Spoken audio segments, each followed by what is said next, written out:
Hello, anybody?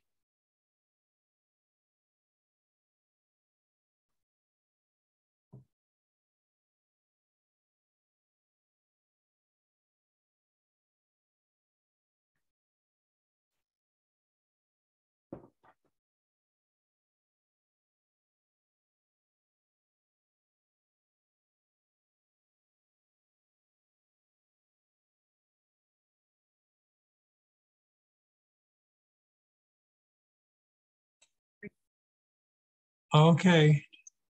Fine.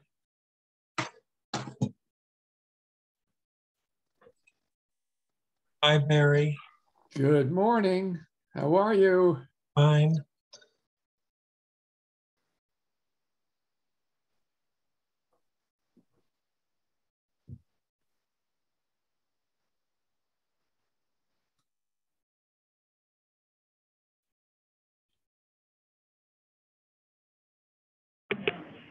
Hi, Barry. How are you? Hello, Carly. How are you doing? I'm good. I'm doing good, let me make you co-host. There you go. Okay, you're officially co-hosting. Okay. If I have to do anything but talk, I'm in trouble, but okay. Well, there you go. That works. I think that also gives you power to mute people if you need to. Oh, I just say shut up. Oh, that works too. There you go. I used to work with the kids. I see.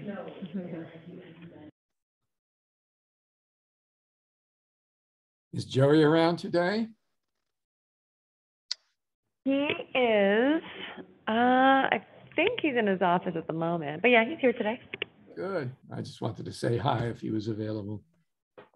No big deal. Let me see if I can get him over here. Unfortunately, I can't do video from my computer, so Oh, don't I'll see if he disturb can him. come That's say. okay. Mhm.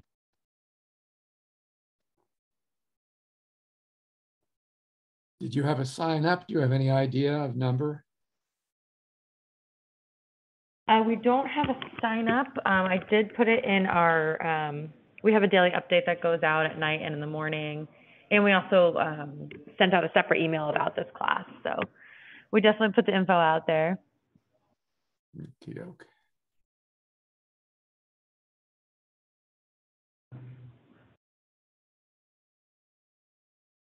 I see Clint and I see Duran. Good morning.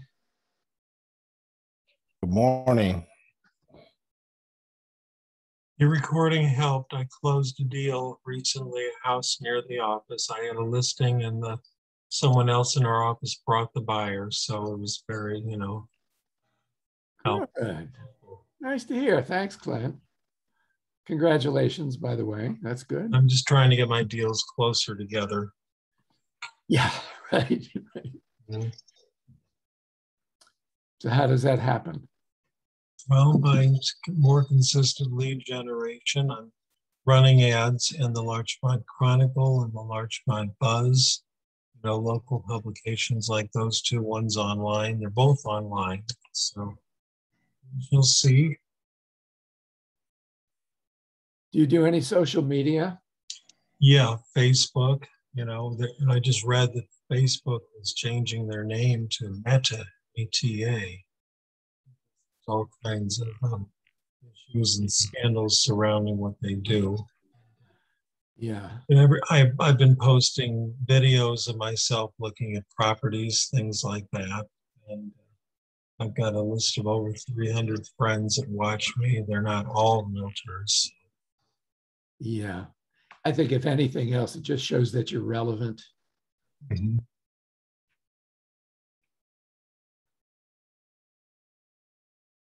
Making the contacts, which I do. So. It's all about consistency. There's no magic to it that I've ever heard of. But admittedly, some people have more magic than others. Well, I can try anyway. Yeah.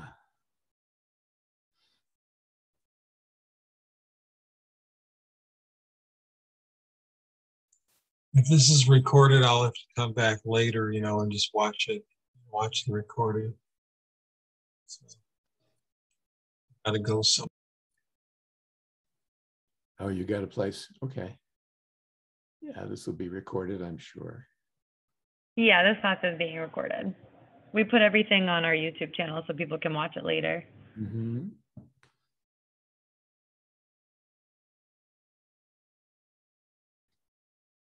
Yeah, I'm binged by a lot of people. Catch up later. Do you have people coming? Are you guys in the office, or are you in the outside, or what is the mix of your live meetings, like your team meetings? Well, the team meetings, we were doing hybrid, but I think most people are pretty comfortable just working and doing meetings from home on Zoom. So it's kind of gone. We had a few people trickling in. We did hybrid, but now I think it's going back to more Zoom based. Really? It's Yeah. funny. I talk at a lot of Zoom meetings and getting that kind of feedback. There's so many offices that want people to get together. I mean, it's good for the esprit de corps, and there's a lot of intrinsic value in getting together, but people have just changed the way they do things, and a lot of people really like that kind of looseness. But you deal with the dictates of the moment, you adapt to it, and it's interesting to see what it's going to be in the future. To be a fly on the wall 5 years from now, I think it'll be still a mixture. Yeah, definitely. I'm the type of person that likes to do everything in person. When I was in school, I wanted to be like front row in the class, small classroom, right in front of a teacher. You're the one. I prefer that. You're the one. And you did your homework on time, and you raised your hand every time, every question. Yeah. Well, and it's also just to keep my attention. It's true. When you struggle with the focus, you got to make sure you're present, front and center. Boy, I'm gonna mute though, by the way, because I have to answer some calls and it's gonna get a little noisy here. Sure. So feel free to begin whenever you like. Oh, well, who's here? We've got like 4 people here, or minus, not counting Carly. I just wanted to wait for a minute or so. Does anybody have anything you want to talk about? You know what I'm going to be talking about in generalities, but either through your Googling or just questions on this particular subject matter. What drew you to this, and is there anything specific that I should kind of cover more? Because obviously we're not dealing with 30, 40 people, so I could be a little bit more specific if there's a request. Or unmute yourself, say something. No, nothing specific. I mean, I'm just curious to learn and hear what you have to say. I mean, I'll definitely chime in if I have a question or something. But yeah, I mean, please lead. No, I will. I was just kind of vamping for a couple of minutes of extra time for people to come in so we can kind of start formally, but wow. I'm kind of curious about the stresses that you talk about, and I can get easily overwhelmed if there's too much stuff going on. And so I'm just curious about the neuroscience hacks that you talk about to overcome that type of stuff. Yeah, it is going to be really spot on for you, Michael. Thanks for mentioning that, of course. Yeah. So, okay, it's 5 minutes after. I think that's fair time. So let me begin. My background is I've been working with realtors for 50 years. So I've seen a lot of markets, and I've been a one-on-one coach, and I've done group trainings. We've done some there at your particular premises upstairs in your conference room. And it has to do with changing habits and behavioral patterns. And the reason that I do it is that I was impacted when I played semi-pro baseball for 5 years, poorly enough to know that I wasn't going to get into the major leagues. And confronted with the world and no preparation for it other than my psychology degree, what the hell do you do with that? And I wasn't going to go into teaching. I jumped back into the safe haven of school. So in a couple of grad programs that I took in psychology, one was in neuroscience. And was really interesting because it was the very early days of instrumentation. And today, the science is so much more exact, not nearly as it's going to be in 2, 3, 5 years from now with the advances. But neuroscience is the study of the brain and the nervous system and how cause and effect relationships of how you think impact your actions. But even beyond that, beyond the emotionality of things and the psychology of things, is the biochemistry of things. That fascinated me. And something else fascinated me, I was going to say even more, but equally. There was a man who was introduced to the class as a speaker. He was a guy who obviously had lost his arm because his long sleeve was pinned up to his shoulder. And he told the story of him being now a vet of the Korean War. And he was shot and he was bleeding out on the battlefield. And a medic came along, saw that he was breathing, and it was obvious that he had to take the guy's arm off. And he said, I've got good news and bad news. I have a hacksaw. I've done this before because it's the kind of triage that you do in a battlefield when circumstances are not, available that are better.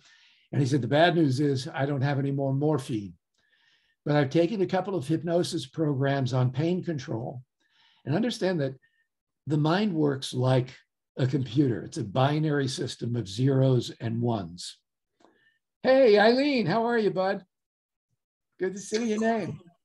Good to see you. So I'm telling my story. And so the brain works functioning, processing one thing at a time, and it does it in very rapid succession, just like your computer. So if you're able to focus in a given direction, other information feeding up, in this case to the brain, not to your computer, is literally not recognized because your mind is someplace else and focused. So the medic proceeded to get the guy's attention by literally, as this man was saying, that he was grabbed by the head and he was eyeball to eyeball with the medic who said, I'm going to relax you, but you have to listen. You have to do everything that I tell you to do. Will you do it? I can get rid of your pain.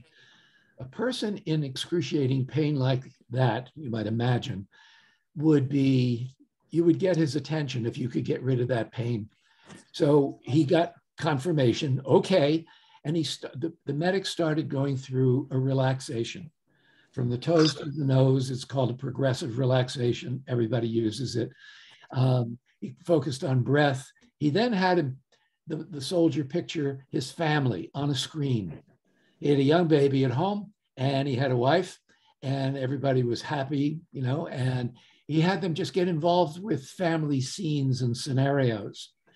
And the speaker, now addressing us in school, said that I remember feeling the pressure and the friction of a hacksaw blade going on bone, but all I felt was pressure.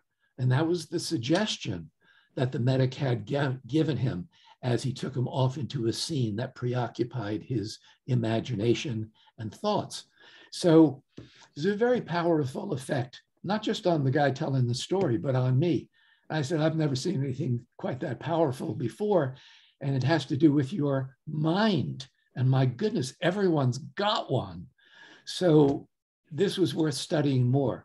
So I took many more programs on hypnosis of various kinds, from theatrical hypnosis to smoking and, weight control and stress and sleep and just, sexual things. It was a whole potpourri of just new information that I thought was extraordinary. And when I got done with master's degrees, et cetera, I still had to confront the world. My entree was the athletics that I was involved with before. So I contacted some baseball players and teams, some managers and owners, and I said, here's me, you remember me? I wasn't, there to make the grade in the pros, but I put the effort out. I've got something for you that you can really use. And these were days more than 50 years ago that were, preceding what coaching was. Sports psychology? You just suit it up, you get the hell out there. You break an arm, you tape it up, you get out there. You bust some ribs, you tape yourself up, you get out there and you play. That was the psychology.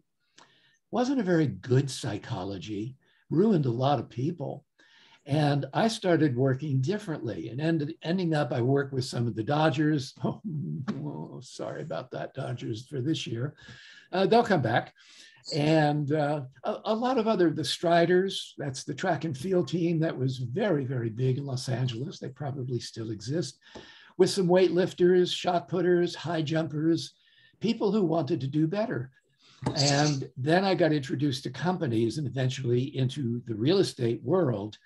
And whether you're dealing with an athlete or whether you're dealing with a realtor, if you're looking to scale your business up or even keep it where it is, but to organize it more efficiently, making better choices, better decisions where you can enjoy your lifestyle a little better, because for a lot of people, it's not a lot, a lot of money is not the draw. There are many other motivations that are involved. But to get from where you are to where you need to go, there's always a change that is necessary. And anytime there's a change, any kind of change, positive or negative, there's always that moment of reflection subconsciously. And that's the old reptilian part of the brain that says, is it fight or flight? Is it something that is compelling, moving me forward? Is it something that's creating resistance and I have to be wary and pay attention? Well, you take a look over the past 19, 20 months of pandemic and throw into that pot a great deal more stress and anxiety, and you've got a real combustible, potion that you've created. And as a result, psychiatric presence on the internet skyrocketed, surveys of people suffering literally from loneliness and feeling self-worth going down the tubes, immensely, dramatically in vast numbers of people, suicides, homicides, angers and hostilities in family groups. The rules had changed. And even though you might have just floated above those waves of change, your life changed like everybody in the entire world. Some people change kicking and screaming, and some people do it more graciously. So there's an easier way to go. And the field of neuroscience really provides those kinds of hacks. So let me get into one as a for instance, and then I'll get into something a little bit more structured, but I think you'll like this because it will impact what you do on a daily basis, perhaps 5, 10, 15 times a day. It has to do with, well, let me just start off by saying, everybody just take a deep breath in through your mouth and out through your mouth. Just let it in and let it out. Okay, called breathing. Try an hour or so without it. You won't rue the day, but the people around you will. Now this time, I'd like you to take a deep breath in through your nose and out through your nose. Slow. Now, the second way is more healthy in a number of ways and more powerful in a very specific way. Let me explain, Lucy. One way, when you breathe in through the nose, you're using your nose hairs, they're called cilia, to filter out the particulates that are in the air. Those are generally the larger particles that you can't see, but it's similar to putting a filter in your home. You're not just breathing straight outside air, you change your filter every once in a while. So every once in a while, you're washing your face, pay a little attention, soap up your nostrils because there's a lot of junk that's accumulated there. And before it hits your lungs, why not get it out of your system? That's one thing, not the most important.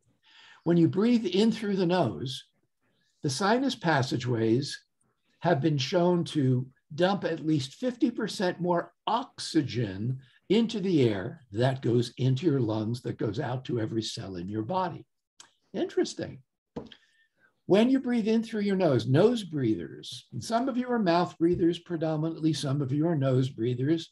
If you can catch yourself in the odd moment where where your lips are separated and you're breathing through your mouth, shut your mouth, breathe through your nose. Train yourself to breathe through your nose. 2 reasons. One is saves the saliva and the bacteria, which is important for digestion. It does recreate itself, but if you breathe in through the mouth, a lot of the bacteria that is beneficial to you is destroyed. Another reason is when you're breathing in through your nose, well, nonetheless, you're moving. Nose breathers have been studied to be deeper breathers. You breathe into your lungs, but the breath goes deeper according to surveys that are done. And what I'm quoting from, and I can quote the sources because I don't make this stuff up. This is not my opinion.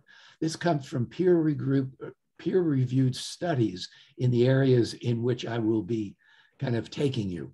So when you breathe in through the nose and you're a regular nose breather, you breathe deeper into the lungs. What that has a tendency of doing is ever so gently moving the organs in your lower diaphragm area.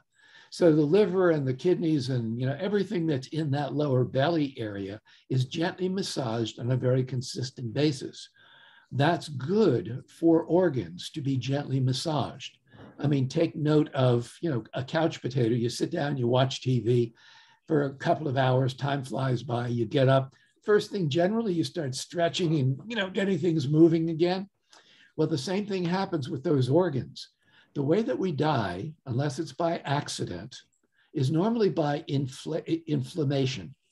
Inflammation cuts off oxygen to parts of the body that are supposed to have oxygen. And that's like every part. So if you can continue moving those lower organs, it's good for the oxygenation and the utilitarian purpose of those organs as they were originally designed through evolution. Now, that's not even the most important thing. When you breathe in through the nose, though, you get a rush of air that comes in. A rushing of anything creates friction. The friction that passes over the bone, covered by very thin skin, in the upper portions where the nostril touches the rest of your forehead, your brain starts to vibrate ever so slightly.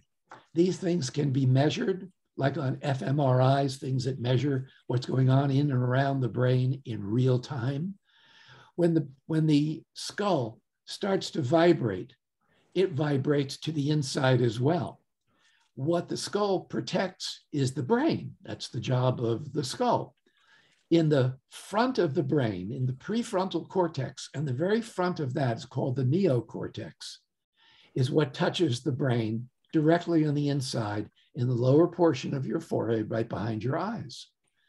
Now, those neuron cells, those brain cells, getting a little bit of a vibration, excite them. They start vibrating a bit. Those brain cells are connected through connective tissue called synapse, and synapse connect to thousands and thousands of other neurons. When your brain is moving and it's humming like that, like a finely tuned engine, is when you do your best work. Think about peak performance in your life or anybody's life that you're familiar with. When people are doing peak performance, they're generally focusing, they're concentrating. The distractions of life, they say the too many sideshows spoil the circus. When you have a lot of thoughts that you're not under control of, and your ability to stay on task is not available to you because it's squirrel, squirrel, squirrel all over the place, generally, you don't do the best you can.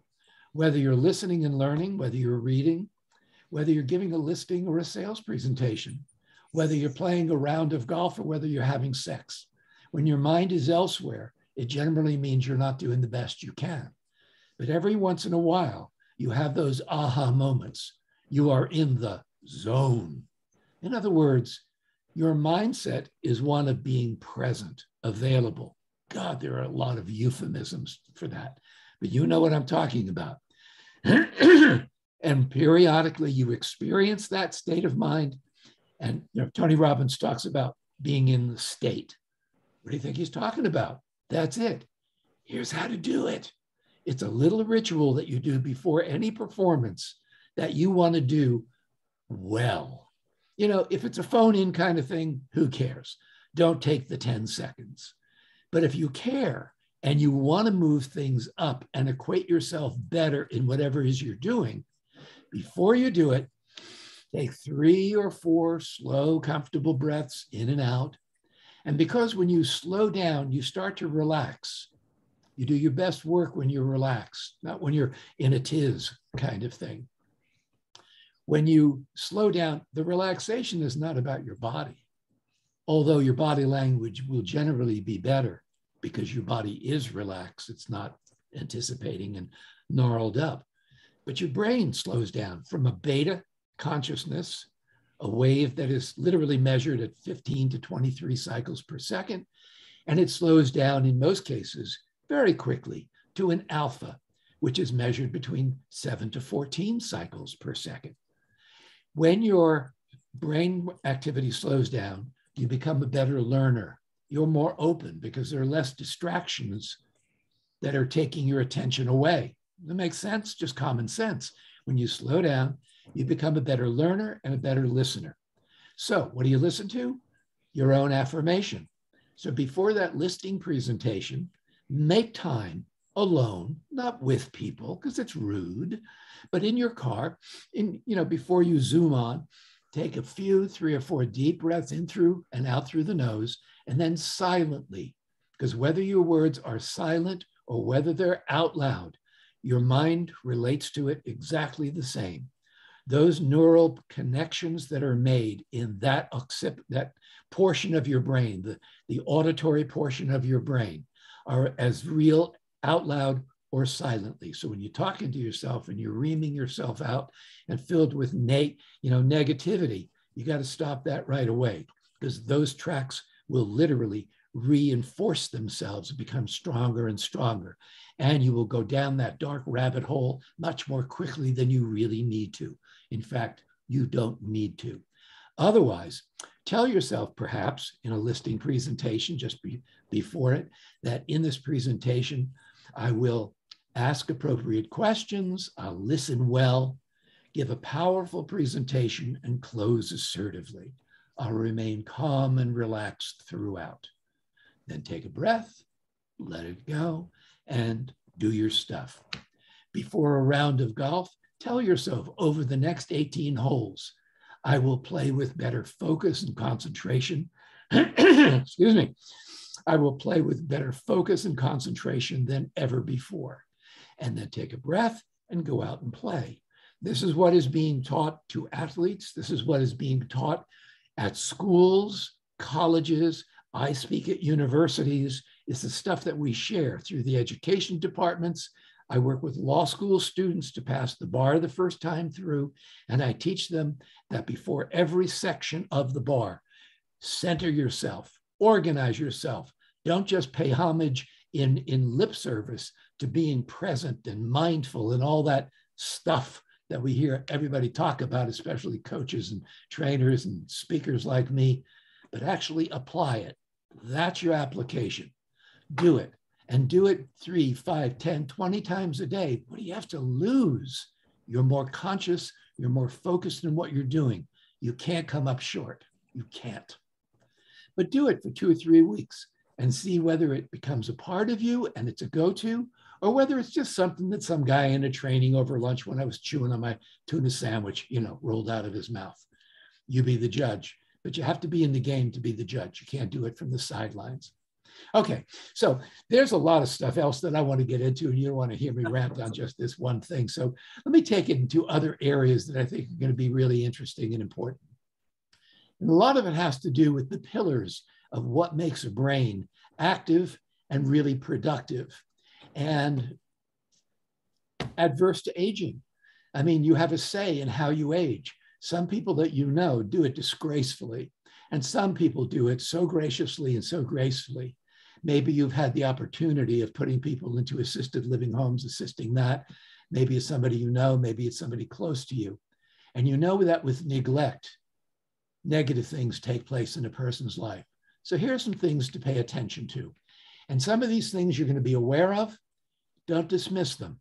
When my 2 daughters were growing up, and they were subjected to all kinds of information from day one that you're born, and some people say when you're still in the womb, there's learning that's going on when the brain starts taking shape.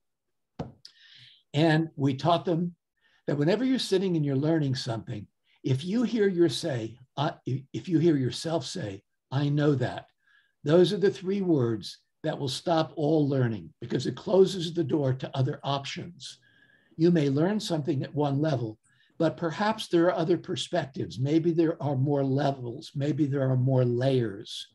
So one of the things I want to talk about, start with, is about your ability to really maintain your circadian rhythm, the ebb and flow of your body's energy, because your moods, your immune system literally impact how you function during the day. Every experience you have is either pro or con. It either produces dopamine or it produces cortisol. Well, the first one was the positive, attraction, compelling, and the cortisol is what creates stress. If we go down that hole, we get into a lot of other negative kinds of neurotransmitters that come into play in the brain. And really, it's a tough, God bless you, whoever is unmuted. Okay, so one of the important things that neuroscientists talk about, 95, 99% of them agree, that going to sleep at the same time, approximately, waking up approximately the same time is important. Getting 7-8 hours worth of quality sleep is important. Going to sleep when your head hits the pillow, about 75, 80 minutes later, you automatically go into a REM sleep. 7 to 14 cycles per second. Rapid eye movement is what REM means, obviously. If you've seen somebody sleeping and their eyes are flipping around, they're in a REM sleep. Kids spent, if they're a year, 2, 3, they spend a good 80, 85% of their sleep time in a REM sleep, because that's when they're learning. They're putting all these disconnected dots together. A kid's brain at the age of 2 is increasing neurological growth by approximately 2 million brain cells per minute. I did not make that up. As we get older, that process slows down. And then as it slows down, the brain recognizes that too many brain cells and too many connections are fruitless. So if you don't use it, you lose it. And it's in psychology, it's called pruning. And the brain cuts off those neurological connections. A lot of those connections are maintained when you sleep at night. When you enter a REM sleep, your short-term memory, what you learned that day, even making lefts and rights, going to a location, these are things you're experiencing. So you're capturing them. They're coming to rest in your mind and literally in the hippocampus portion of your brain. That's the predominant repository of information before it goes into the long-term portion of your brain. And that basically is the thalamus. Not here to give you a science lesson, but that's literally what takes place. So when you enter a REM sleep, 2 systems literally engage. One is the immune system. The immune system is where your T cells are. It's the white corpuscles of your body. In your REM sleep, the nodules in your body open up. The nodes in your body literally are part of the immune system that capture toxins in the course of your day, from what you breathe, what you drink, what you eat. Everything that goes into you literally is the toxins are housed in various areas. There's some under the armpits and the upper portion of the chest and throughout the body. At night in the REM sleep, in its infinite wisdom, the subconscious literally triggers them to open. They flood your bloodstream and they eventually become eliminated as they go through the liver and the kidneys, and you eliminate them in the morning. If you interrupt the REM sleep at night, the probability is, and you do that with consistency, you're not sleeping well, and most people, and 70% and rising as a percentage goes, are people who have sleep issues, either the problem of falling asleep, staying asleep, or waking up with energy. I have an answer. I'll bring it to you later. But if that's the case, and it's over a long period of time of interrupted sleep, the possibility of toxicity that leads to type 2 diabetes, dementia, Alzheimer's, brain fog, memory lapses, stuff like that is exacerbated as you grow older. So to elevate the immune system, you gotta learn to sleep well. Outside additives will give you a positive reinforcement. They will also take, because almost all of them are not totally organic. So there's something that stays in the system. So sleep is important to do well. In your REM sleep, the endocrine system also is engaged, and that basically controls your moods during the day. So if you have highs and lows during the day, or if you're a morning person, you peter out later in the day, you need a nap in the afternoon, or 3 o'clock, you just crash, you have no energy, 7 o'clock, maybe you regain it again. All of those biorhythms that you've created in your life, they're not through your DNA, it's what your mind has accepted and the patterns that you've created. The best patterns: go to sleep the same time, wake up the same time. And here's a little help, something you probably have not heard about because it's something that is manifest in studies that have been peer group reviewed over the past couple of years out of Stanford University and supportive research out of Harvard as well. I think he's a PhD in neuroscience. I know that for a fact. He's also an ophthalmologist. I think his name is Ginsberg, out of Stanford. He says that as the sun rises within the first 2 hours of sunrise and the last 2 hours of sunset, you have more yellow and blue rays that filter through the atmosphere. He says, according to his studies, they were done with vast numbers of people, many hundreds of people. If you go out of doors for 5 to 10 minutes, don't look up at the sun, that's stupid, but just be outside. Maybe you're taking a walk, you can do your gardening, you can sit in one place, but just the ambient light that passes through your cornea is enough to trigger your circadian clock within you to strategically allow you to start preparation for sleep and better sleep 10 to 12 hours later. Doesn't mean it puts you to sleep, but we all have some kind of ritual. You know, you read a book, you watch television, you go to sleep, or you do some other thing. You throw sex in there every once in a while, and then you read or you watch TV, or you just crash, whatever it is that you do. But this sets you up to put you into a rhythm that promotes an organic night of sleep. When the sun is going down, he says again, 5 to 10 minutes out of doors will trigger the circadian rhythm to more gently and efficiently and with more energy wake you up 10, 12 hours or so later. So think about these little factoids. If your sleep is impaired, if you go and you look out a window for those 5 or 10 minutes, he says that cuts down the positive effectiveness by at least 50%. If you go outdoors and it's too glary and you put your sunglasses on, that decreases the effectiveness by about 75%. So you have to be outside according to this particular research work. Anyway, so that's a little something about sleep. And I hope that really finds a home if that's something that's important for you. I will provide you an absolutely free hypnosis session at the end of this. I'll show you how to go through the paces. All you have to do is send me an email with your choice on it, and I'll give you other choices other than a sleep one. Another pillar that goes into mental health and thereby the ability to change habits faster and easier is eating well. Neuroscientists generally concur that the Mediterranean diet is the most effective and the healthiest diet for your brain. And what's good for your brain is good for your heart. If you have people in your family, history-wise, maybe presently, who are having issues, and you can see many of the people, a large, huge percentage of people who died from COVID, you take note, were out of shape.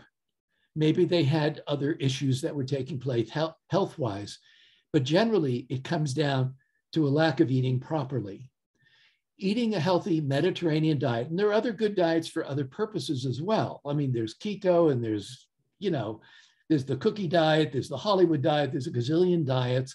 I'm not saying what's right or wrong, but for brain and heart health, look at the Mediterranean diet on a page so that you're really seeing it.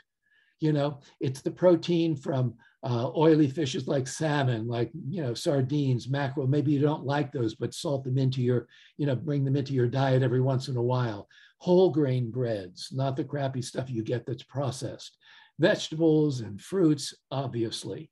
You get your oils from avocados, from cold pressed virgin olive oil. Others just don't measure up nearly as much. Some doctors prescribe literally taking a teaspoon or tablespoon, depending on the doc, of cold pressed virgin olive oil every day, just taking it straight because of the health benefits. The brain is fatty tissue, and it literally survives on omega-3 oils. And that comes out of those fish that I mentioned. Also, there are supplements, and many of you are aware of that. Let me mention a couple of things that maybe you're aware of, maybe you're not, to support that diet, aside from drinking a lot of water. In 1998, the Nobel Prize for Chemistry and Medicine was shared by 3 people. They were research chemists. One is probably still working at UCLA in Westwood, Louis Ignarro. If you look it up, you'll see his name as one of the people who developed a compound that when ingested creates more nitric oxide within your body. Your body produces nitric oxide. Supplementation is fine about that. And it's a very big product over the counter that you can take. People who have been the reason for the development and the big prize going to these people is because so many people were suffering from stroke and heart attack. And basically that's cutting off oxygen to those important organs. Putting more oxygen into the system, if you have history, means that you have more oxygen that goes out to your cells on a more consistent basis. Helps you sleep at night. Athletes finding out about the discovery, especially long distance or power lifters, people who really need to exert themselves, have glom onto nitric oxide. I'm not talking about nitrous oxide given by, dentists, laughing gas kind of stuff, but the real stuff is nitric oxide. I'm not here to promote a company, but if you do your research, I'm not telling you take it.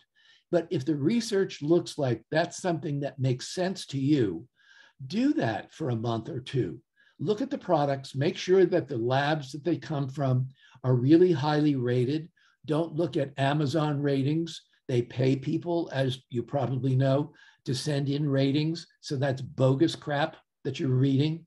I love the stuff, transformed my life. Well, maybe it did, but you don't know the liars from the people who are real. So why go there?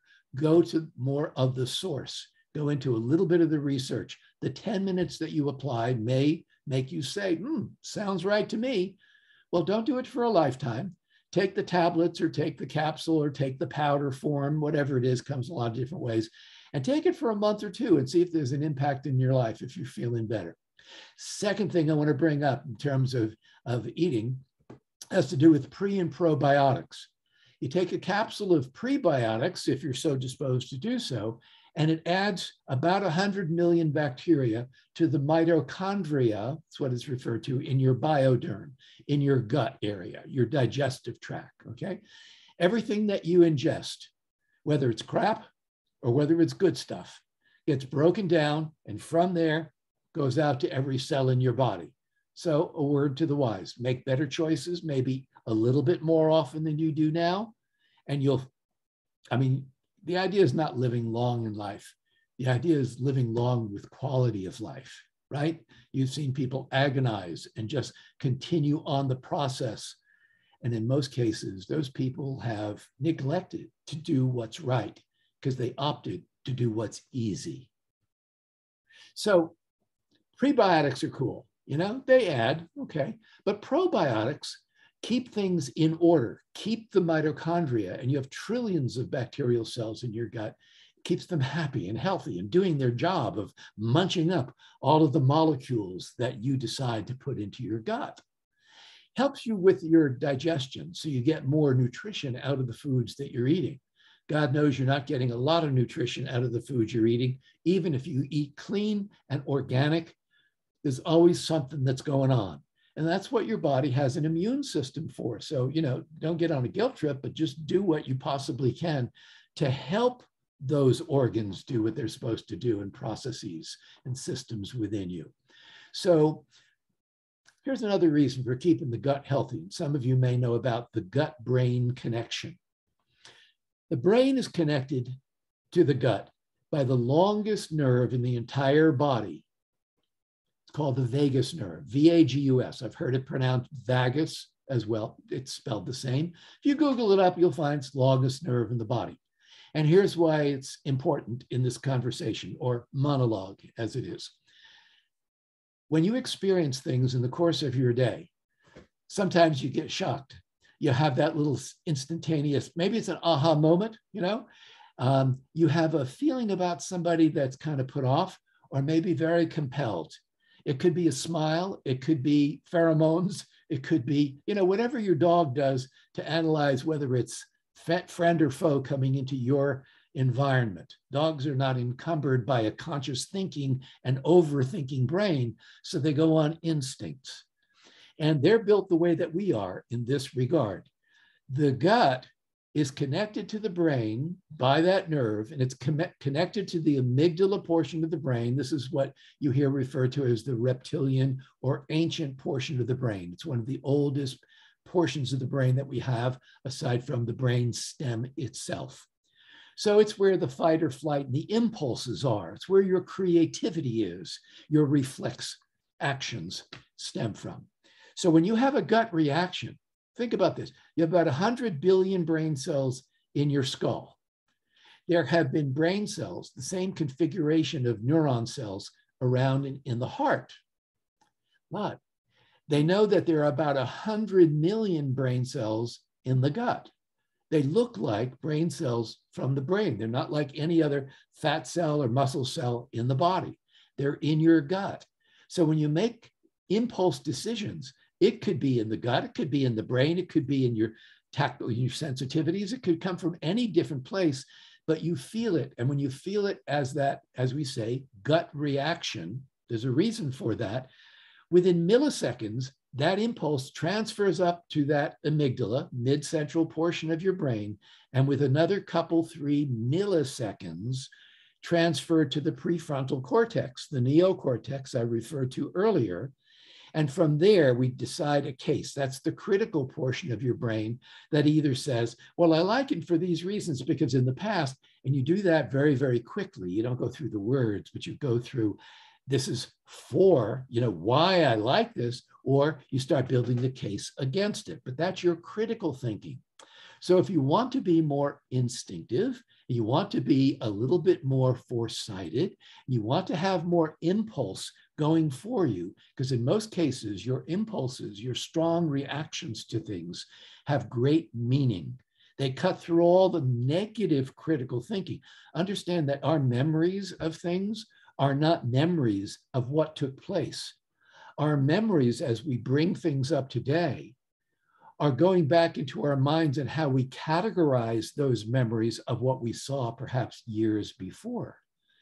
And our personal biases fill in so many of the blanks that nobody's mind really works on absolute truth.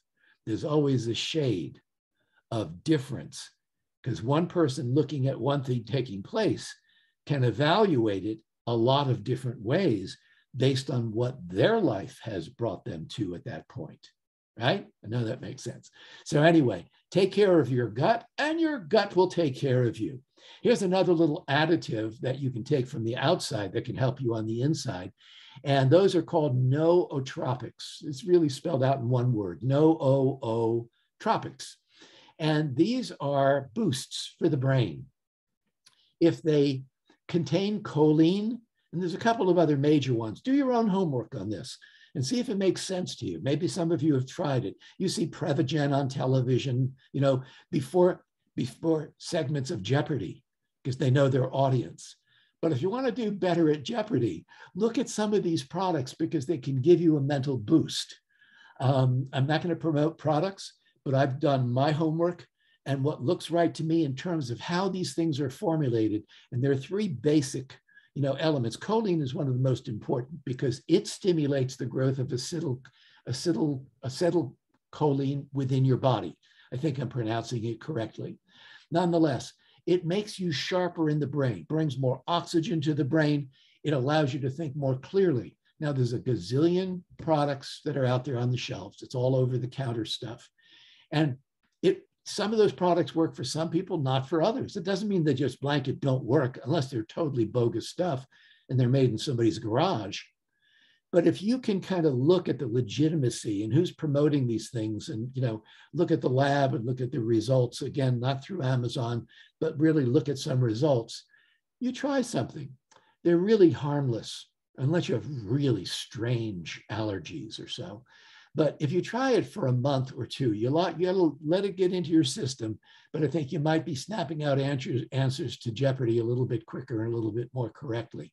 No ootropics. There's just a field of them, because this is something that neuroscience has really kind of developed. And then entrepreneurs went off and did their thing.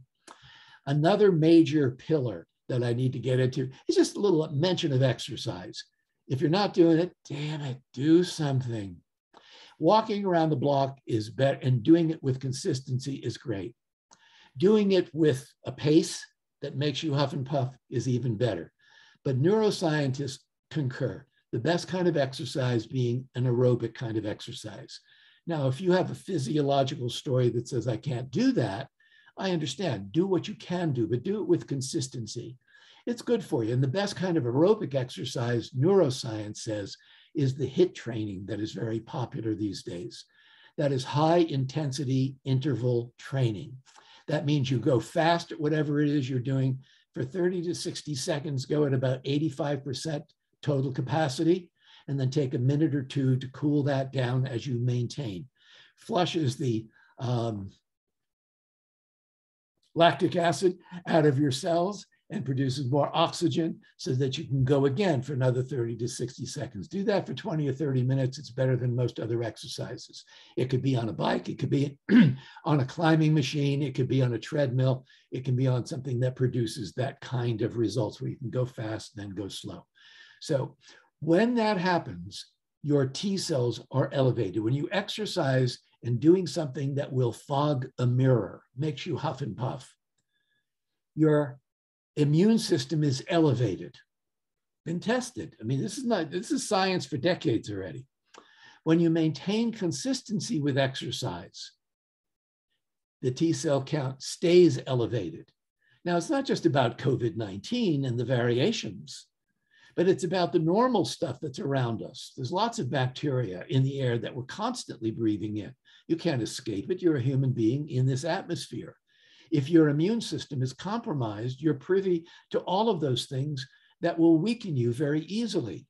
If you exercise, eat well, rest effectively, all of those elements are elevated, so you're better protected. Word to the wise. So do whatever the exercise is that maybe you kind of shucked off. Lots of people at the beginning of the pandemic didn't get in their cars a lot. They were home. They were, finding things to do. Exercise hopefully was one of them. Most people burn out in 2 or 3 weeks, find other reasons to do other things. So if it's exercise that's missing, maybe this talk is something that just kind of promotes it and you get it back on your to-do list. Another thing I want to get into very quickly, and there's a couple of things I want to get into. You know about learning things that are new. This is another one of those pillars that keeps the mind young and keeps you hitting your to-do list with an energy, not talking yourself out of things, but into things. When you get lackadaisical about things, in many cases, it has to do with the food that you're eating, the exercise, the rest, and has to do with making new neural pathways. If you're sending out mailings periodically, you're missing the boat. If you're sending out mailings to your sphere of influence and following it up with a phone call, you're really striking a very sympathetic chord that lots of people need. We are storytellers. We have been storytellers since we've become an agrarian society, 200,000-300,000 years ago. This started happening as people started evolving and started communicating. If you read the book Sapiens by Haravi, he talks about the evolution of mankind and how people were literally developed to become storytellers. Religion is telling stories. Philosophies are telling stories. Your family history is about telling stories. Your real estate business is about telling stories. It is about allowing other people, buyers, sellers, prospects, to tell their story. You can't do that in passive kinds of marketing effects. You send out a mailing, follow it up with contacting people. How are you doing? We haven't touched base in a while. How'd you fare through the pandemic? Everybody, well, what's your story? You don't have to say those words, but ways that draw people out. Because when you draw people out and they're telling their story and people have a need to be heard, and not too many people are heard, they've been cloistered up with the same people, their same families, and the dance that takes place, that we have, the coping mechanisms with which we can do that. Now things are easing a little bit, but it's not nearly as normal as it was, 25 months ago or so. So people have a need to tell a story. When somebody is looking for a property or so, it's hardly ever about the money. It's more about the why. And you guys get this in your training a lot. I know that.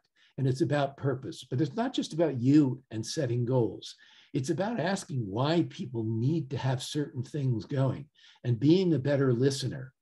When you're on the same page and you're communicating, what is taking place not just is fact finding, but also bonding. And in the neuroscience world, what you're doing is not just creating a dopamine loop, like a cocaine loop. The more you eat it, the more you want it, the more you want it, the more you eat it, the more you snort it, the more you want it, the more you want it, the more you snort it. It's more than that. It's the production of serotonin and oxytocin. These are biochemical realities that you create when you're literally listening and talking, having a conversation, and not just being the realtor or the expert, but really being simpatico in solving problems. People have problems. They want people who can listen well, because the business doesn't go to the smartest person who knows everything about real estate. It goes to the person who shows that they care the most. And you may know the trite little cliche that many of us use in my business, that people don't care how much you know, but they do care. They don't care how much you know, they know how, but they care how much you care. So when you're showing that you're caring, serotonin is produced in both of you. That is something that lasts beyond your conversation. And interestingly enough, 90% of your serotonin is created in the brain cells that you have in your gut. That's a little sidebar, but what the hell? So contacting people, letting them tell their stories. Anytime there is a positive thing that is taking place, like a conversation, like exercise, like making a better eating choice, what takes place in your brain is that you activate the endocannabinoid system. And that endocannabinoid system has to deal with pleasure. You get to experience pleasure more. There are sites throughout your brain that are literally triggered when you've got your basic neurotransmitters of dopamine, serotonin, oxytocin. When they're engaged, the pleasure is enhanced. Your pleasure to receive better and more joyous sex, a better round of golf with more enjoyment, greater conversations where you're really engaged, being available, just being, the best version of you. I hate these cliches, but you know what I'm talking about. Let me cover just the last thing, aside from, just transition into communicating with people around you, maybe more, asking a better question. By the way, if you're not a natural conversationalist, I would suggest a book. I put this out in my last newsletter, and it's a book I stumbled on maybe a year ago. My wife probably gave it to me. She's the originator of all things really totally terrific around here, many of them. And it's called, it's there, The Book of Beautiful Questions. Isn't that a wonderful title? The Book of Beautiful Questions. It's written by Warren Berger. If you go to where you get your books, maybe they'll let you read the first few pages as an enticement. And if it sings to you, knock yourself out, whatever the book is. But it's about not what you say, but how you say it. Drawing people out so they feel safe and feel comfortable. How about the inner dialogue? Let me make that transition as my kind of final point. Mindfulness. Every book on neuroscience you pick up, and if you haven't picked them up and you're reading all the motivational things in the world, pick up a book from neuroscience. It doesn't matter who you pick up. There's Dr. Daniel Amen, there's DiCarlo, DeSalvo, Hansen, puts a little Buddhist twist to it. Everybody has their own bent because they either come from the ivory tower of research with thousands of people, or they come from the field in working with people in studies and surveys and pollings and things like that. But they all basically say the same thing, and it's about neuroplasticity. Our brains are constantly changing. We have the ability to change even into our 70s, 80s, and 90s. You can learn as effectively as people in their 20s if you stay sharp and you do the things that I alluded to before.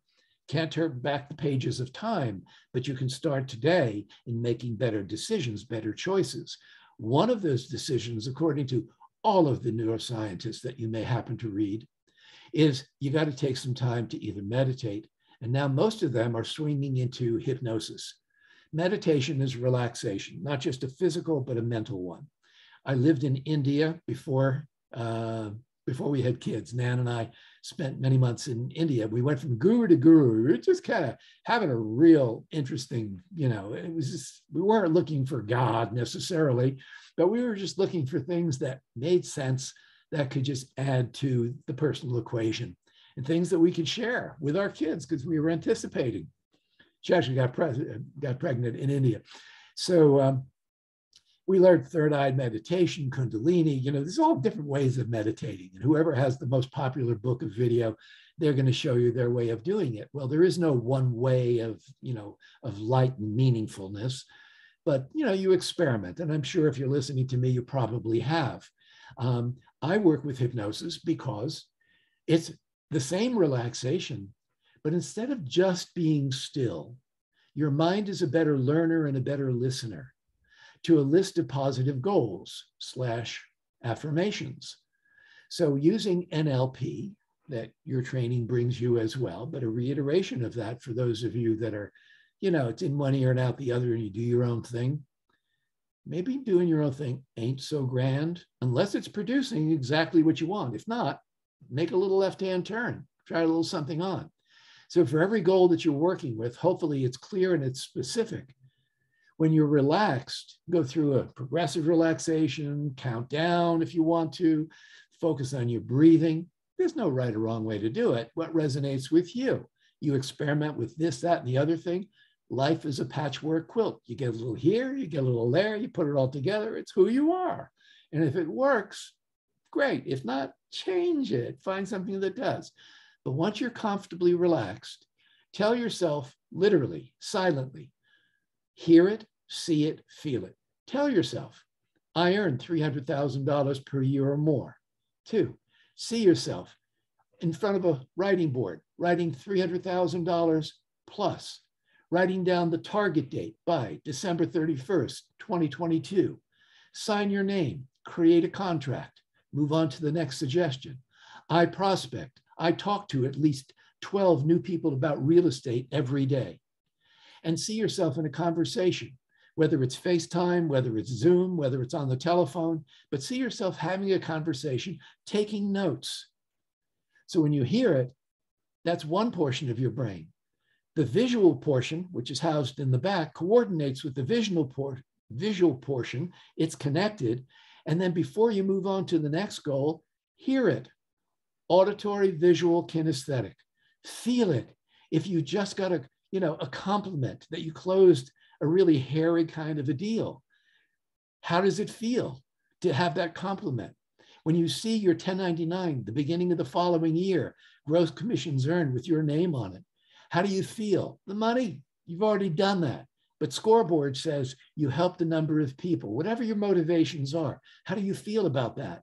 You've played golf and you've enjoyed yourself better than you've ever felt before. Maybe you scored better than you ever did before. How does it make you feel? You really do well having sex and it's all done and in your mind. How do you feel? And if that feeling is wonderful, build it into your session, because your brain is listening to all of that and creates neural networks that will stay with you if you go over them each day, once or twice in these sessions. So here's where I'd like a little bit of host help. Are you still with me? Let's see who's still with me. Can anybody get to my homepage? Is Carly, are you listening? Can you go to barryeisen.com? I want to give everybody who is listening a free program, no strings attached to it.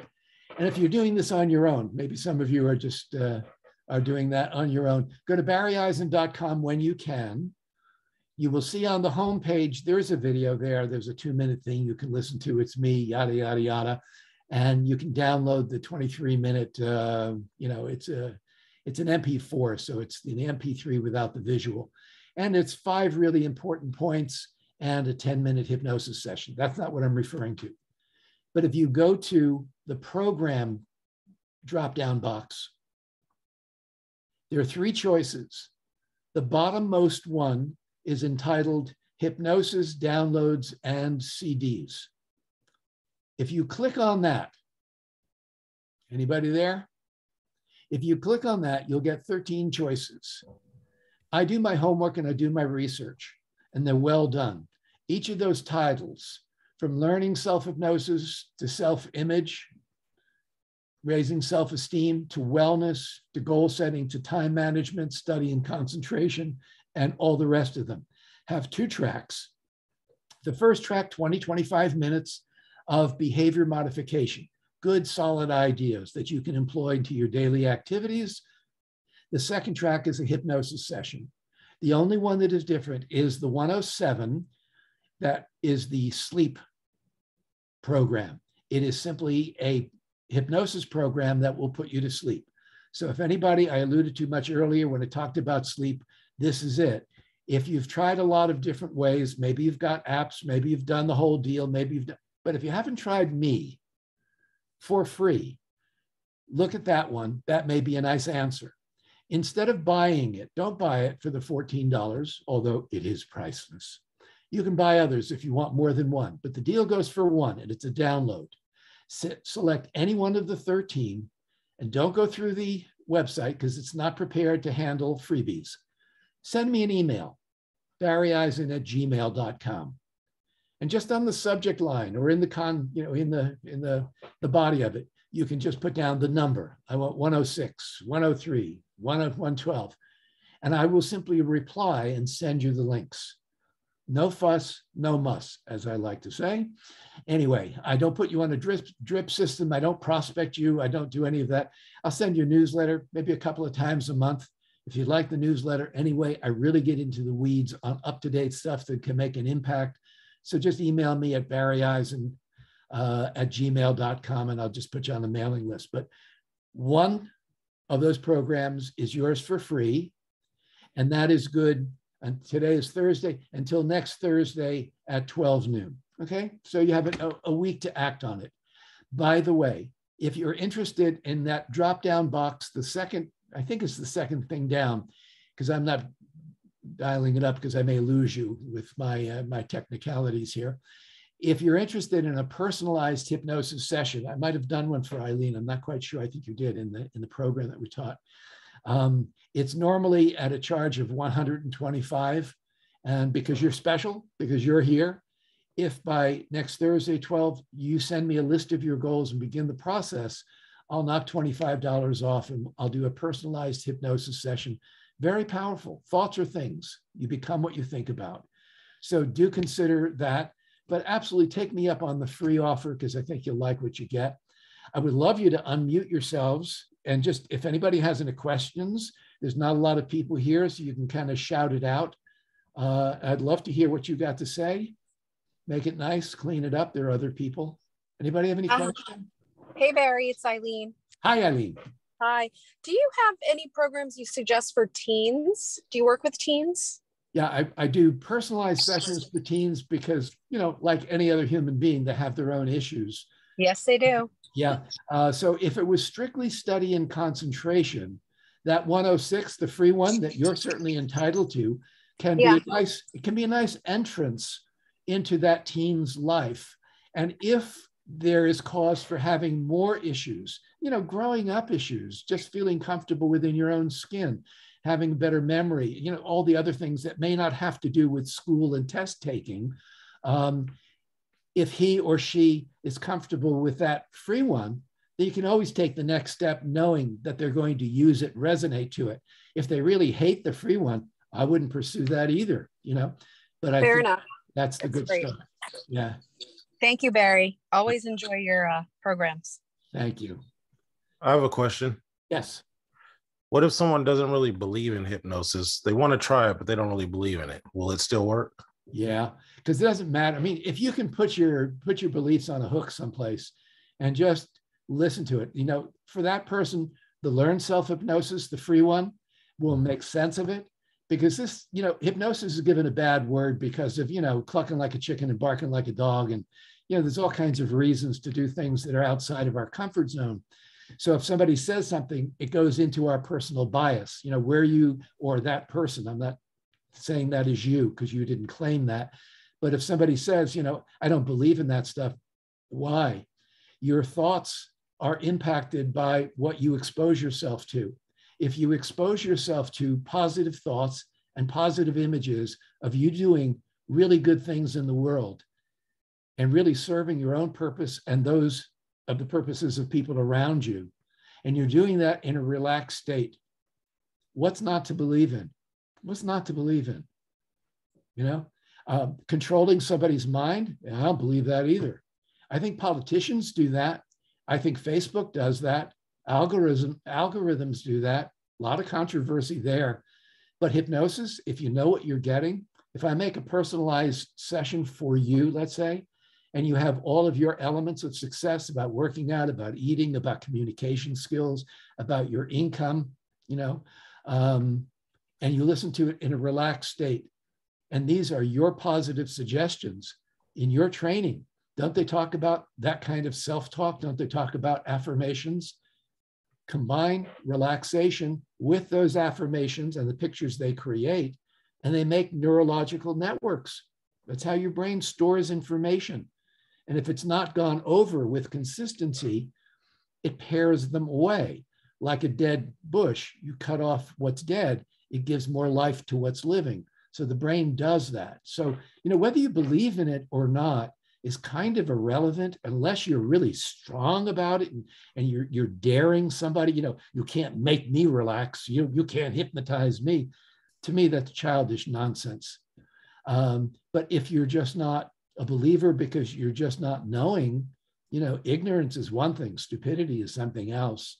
So if you inform yourself, it may be the biggest friend that you found in this way of support. So I hope that helps. But I come across people all the time. I don't believe in it. Okay, if you want to hang on to that, hang on to it. And if you don't, and you want to expand your world, at least get the information before you put it down. Thank you. My pleasure. Who else? Any recommendations that you have with dealing with things that come up throughout the day and getting overwhelmed with stuff? Yeah, absolutely, I do. How you practice. So, when things happen that are overwhelming, typically our reaction is you take a deep breath, right? And sometimes you do it with angst, and sometimes you do it with a real settling, kindness, being, balanced within yourself. When you practice, whether it's meditation or whether it's hypnosis, and you start experiencing levels of relaxation within you that you didn't know that you had, because you can relax and then sometimes you just really let go. That's like sometimes you're learning and then sometimes you really grok it. You really get it, at that real level. When you practice that and you allow yourself to relax in the course of your day, personality-wise, you'll generally draw from that consciousness. You're a sum total of what you've been learning and doing and all of those thoughts and biases. So if this becomes a foundational part of what you do, in the course of the day when things arise, instead of saying, this is overwhelming, you get to say, this is interesting. How best can I respond to this? So instead of knee-jerk reaction, which a lot of people do because they just haven't been taught to replace that with something that's better, you go to the default.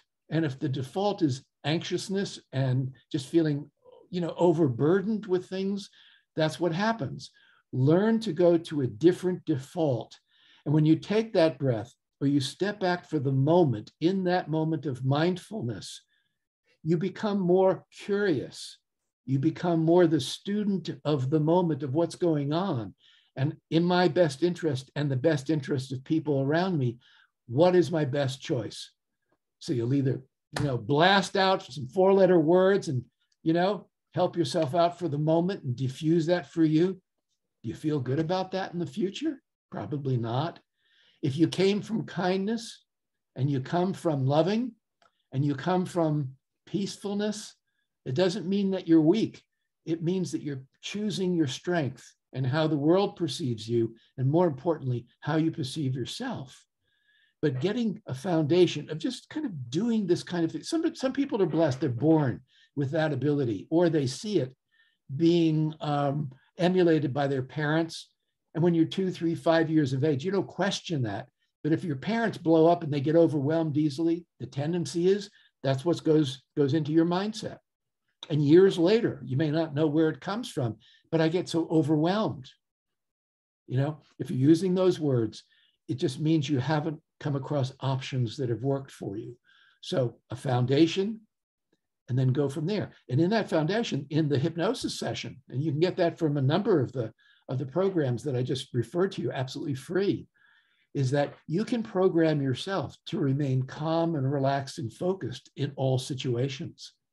And why not? The world gets to be a better place politically, socially, religiously, if we don't, do this thing and do more of this and share and communicate. But it's got to come from a place in the first place. So yeah, the sense of overwhelm can be learned and relearned at a better level. So thanks for the question, Michael. I hope I wasn't too wordy in the answer. No, that was great. Thank you. Thanks. Anybody else? Thank you guys for hanging on after the the due date. So unless if you have any questions that come up afterwards, shoot me an email or give me a call. BarryEisen.com has all of my contact information if you haven't got it already. I'll send a little reminder around to the office that they can put out as with the links to go to those pages that I refer to, and the impending due date of next Thursday at noon. Anyway, thank you guys for spending time with me. I do appreciate you, and if anything I can do, let me know. Thank you, Barry. Thank you so much. Thank you. Awesome class. Bye-bye, my friends.